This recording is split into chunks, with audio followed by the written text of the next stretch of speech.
আৰু লগে লগে বতৰটোও ৰাজনীতি আৰম্ভ কৰি দিয়ে।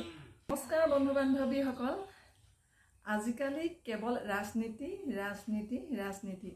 এখন ঘৰত ৰাজনীতি, এখন সমাজত ৰাজনীতি, এখন গাঁৱত ৰাজনীতি, মাথো ৰাজনীতি ৰাজনীতি ৰাজনীতি। ৰাজনীতি অবিহনে সমাজ আৰু গাঁও ইত্যাদি ইত্যাদিবিলাক যাতে নচলা হৈ পৰিছে ৰাজনীতিৰ কাৰণে।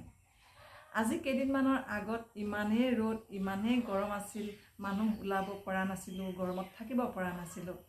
আৰু সেইকাৰণে চৰকাৰে এখন SOP বনাই দিলে, বিদ্যালয়সমূহ সোনকালে খুলিব লাগে। আৰু আমাৰ মাকবোৰৰ ইমানেই খৰধৰ হয়, 7টা চাৰে 7টা বজাত ল'ৰা ছোৱালী স্কুলত থ'বগৈ লাগে, স্কুললৈ উলিয়াবই লাগে। ইমানখিনি কৰিবলৈ যেতিয়া লওঁ, সেই মুহূৰ্ততে বৰষুণ জাক আহে, নহয় বতাহ আহে, বতৰটোৱে বেয়া কৰিবলৈ আৰম্ভ কৰি দিয়ে। আৰু যেতিয়াই চৰকাৰে বিদ্যালয়সমূহৰ SOP বান্ধি দিয়ে গৰমৰ কাৰণে, তেতিয়াই বতৰটোৱে ঠাণ্ডা কৰিবলৈ আৰম্ভ কৰে। কিন্তু সেইকাৰণে কৈছোঁ যে বতৰেও আজিকালি ৰাজনীতি কৰিবলৈ আৰম্ভ কৰিছে, বতৰেও ৰাজনীতি কৰিব জনা